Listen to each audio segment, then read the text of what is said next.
ওরাও করতে পারে, বলা যায় না। এখন রাজনীতি অনেকভাবে হচ্ছে।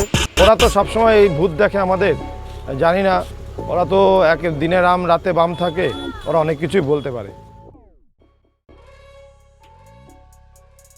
ভোটের আবহ শুরু হতেই নদিয়ায় সিপিআইএমের নির্বাচনী অস্থায়ী কার্যালয়ে তাণ্ডব দুষ্কৃতীদের।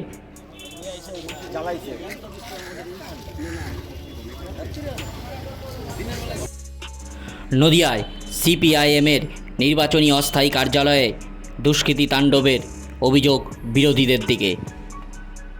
এমনই চাঞ্চল্যকর ঘটনাটি ঘটেছে নদিয়ার তাহেরপুর এলাকায়। খবর পেয়ে ঘটনাস্থলে যায় বিশাল পুলিশ বাহিনী, আর যা নিয়ে শুরু হয়েছে রাজনৈতিক তরজা।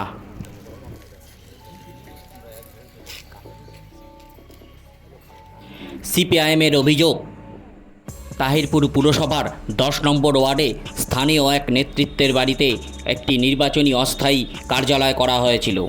শনিবার রাতে কেউ বা কারা সেই কার্যালয়ে তাণ্ডব চালায়। পাশাপাশি পুরো কার্যালয়ের সমগ্র জিনিস রাস্তায় টেনে এনে আগুনও ধরিয়ে দেওয়া হয় বলে অভিযোগ সিপিআইএমের। খবর পেয়ে ঘটনাস্থলে যায় বিশাল পুলিশ বাহিনী। পাশাপাশি রবিবার সকালেই সিপিআইএমের নেতৃত্বের তরফে তাহিরপুর থানায় তারা একটি প্রতিবাদী মিছিল সংগঠিত করে ও লিখিত আকারে অভিযোগ জানায় বলেও জানায়।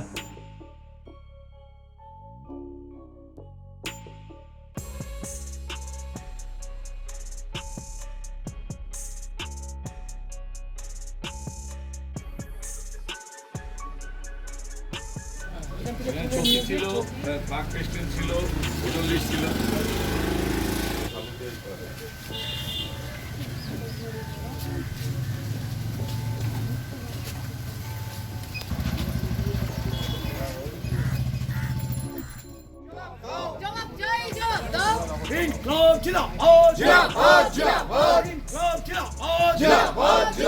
আমাদের বুথ অফিস ভাঙচুর করা হলো কেন? দুষ্কৃতকারীরা জবাব দাও, জবাব চাই, জবাব দাও। অবিলম্বে দুষ্কৃতকারীদের গ্রেফতার করতে হবে, করতে হবে, করতে হবে। দুষ্কৃতকারীদের গ্রেফতার না করা। সূত্র মারফত জানা যায়, সিপিআইএমের অভিযোগ পাওয়ার পর তদন্তে নেমে তাহিরপুর থানার পুলিশ এক অভিযুক্তকে আটকও করেছে। সিপিএম বিরোধী দুষ্কৃতীরা হুঁশিয়ার, হুঁশিয়ার, হুঁশিয়ার। আমাদের পার্টি অফিস জ্বালিয়ে দেওয়া হলো কেন? তৃণমূল দুষ্কৃতীরা হুঁশিয়ার, হুঁশিয়ার, হুঁশিয়ার। 10 নম্বর ওয়ার্ডের অস্থায়ী পার্টি অফিস জ্বালিয়ে দেওয়া হলো। আর এই ঘটনাকে কেন্দ্র করে ইতিমধ্যেই তাহিরপুর জুড়ে শুরু হয়েছে সিপিএম ও তৃণমূলের বাকযুদ্ধ। সিপিএমের অভিযোগ, রাতের অন্ধকারে তৃণমূল আশ্রিত দুষ্কৃতীরাই এই ঘৃণ্যতম কাজ করেছে।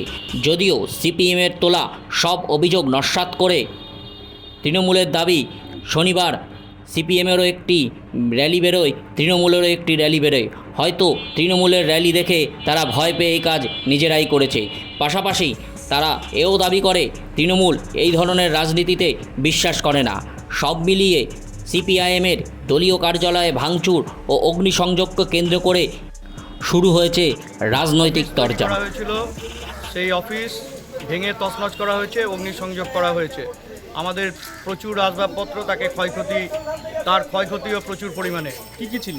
আমাদের ছিল বড় একটা চৌকি ছিল, আমাদের চেয়ার টেবিল ছিল, আমাদের ভোটার লিস্ট ছিল, আমাদের ফ্লেক্স ছিল, আমাদের পতাকা ছিল।